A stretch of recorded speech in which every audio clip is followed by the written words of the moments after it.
Alright. Take 2. Yes. Hi guys, and Hello. welcome to episode 13 of Tied Up with Strings, where every week we come to you with our favorite things. Yay! So I'm Emma. I'm Taylor. And this week it's my turn to go first. And my favorite thing this week are these precious metal stitch markers, which I got from my local yarn shop, my LYS. I just love that there's that, like, I don't know, I can't ever, initialism? Yeah, the initialism for our local yarn store. The problem is that I'm so used to people saying LNS for local needle store, and that sounds so much better than LYS. Yeah, I guess. Yeah. But yeah, so I've been using these in my latest every single day in my latest project, which is my dotted raised shawl, and I have gotten so much done on this. It's so pretty. Especially since the last time I showed it to you guys, I think I was like here, like I had almost nothing done, and and I wasn't sure. I was a little bit nervous at that point about how the yarn was knitting up into the shawl, because it just, I mean, it doesn't look anything like what it looks like in the skein. It looks better now, though. Like, in the skein it looks like an ember fire. At the beginning it kind of looked like a weird Dalmatian coat.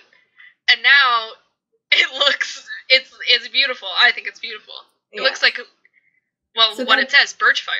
Yeah, so that's what it looks like in the skein, and I fell in love with it like that. And then it doesn't, I like the way it looks better in this than in the cake. But then it's knitting up. I really like how it's knitting up. But back to the stitch markers. Yes. I've been using these because the pattern is not complicated. The Stephen West is very good at what he does, and it's very easy to understand. But I was having a little bit of trouble because there are a lot of repeats, and that's why I'm using the stitch markers. Because it'll say just repeat for the last 2 rows for 11 times or 15 times or however many times. Yeah. And it's a wrap and turn. And I was losing track of where the wrap and turn was, and it was taking me a lot of extra time because I would end up knitting all the way to the wrap and turn and then have to pull back a few stitches or the number of stitches that were required. And this is so much easier because I can see it coming a lot easier. Mm-hmm. And before I was using my notebook and writing down every single, so it's usually a 2-row repeat, and I was writing down every single row and crossing it off as I went through it. And this is much easier to keep track of. So how far are you? It is a 2 skein pattern. Yeah. This is how I'm keeping track of it because the pattern increases so much.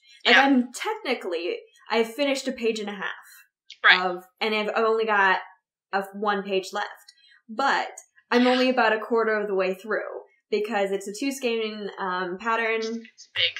And I'm only about halfway through this skein. So yeah. It's crazy too because I keep as I'm getting farther in the pattern, I'm expecting oh, well, it looks like I'm getting pretty close to done. Not even a little bit. So how are you going to block that in your house? I got blocking pads for Christmas. So yeah, but where are you going to put them that's big enough? I guess in your office you might be able to shut the door for a while or something. Yeah, I have the office. There's lots of space down on the floor here. But this is kind of the cat space, and it's where we keep the litter box. So, I'll probably use Michael's game room. It's where he has, his computer set up, and it's actually where I used to record. Right. Until I got this office. But yeah, so it's got all game equipment set up and everything, but there's a big space on the floor from between where the couch is and the TV. Man, there's just not that much width when we record like this. No.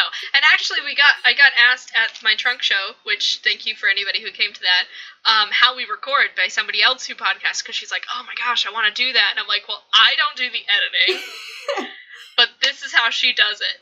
And so, I don't know, if you guys are interested in the proper pineapple, she might have some side-by-side recording at some point. So my thing this week is hobo buttons. My little homeless button tin, which needs to be upgraded because it is full and it will get more full. So I actually just remembered what one I had. I had one button. It's from this is a coconut shell. Oh. That is like wood burned. That's cool. This I used. It came in a set of 2, and I have it on one of the baby sweaters that I've knit. Mm-hmm. Because I have to knit 12 before we have kids, and I've only knit 2, and 12 for us, not like total, because I've knit, I think, more than that. I have no idea. That's a bad thing. I should probably know this. But anyway, I put all my little buttons in my little tin because I love the feeling of buttons in my hand, and also, Jesus Christ, it is loud outside.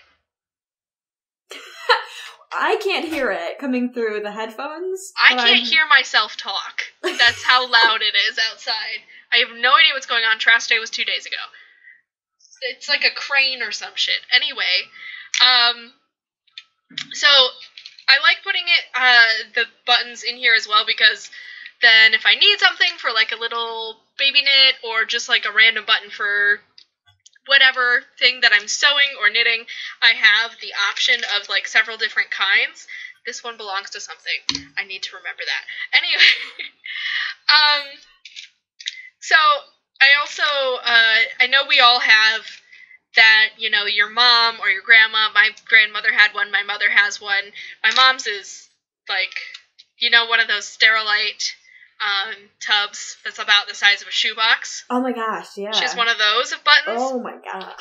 My grandma had one of those cookie tins, the butter cookie tins of buttons.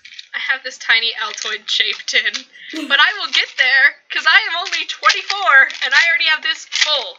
Mm-hmm. So, yes, that's my thing this week is homeless buttons and their tin. I don't know if anybody heard any of that because I could not hear anything that I said. Oh, well. We're going to find out. This is our second time recording already. Yes. We're not doing it a third. No, if this doesn't work, bye. All right. So where can they find you, Taylor? You can find me over at catsockfibers.com or any of the links below.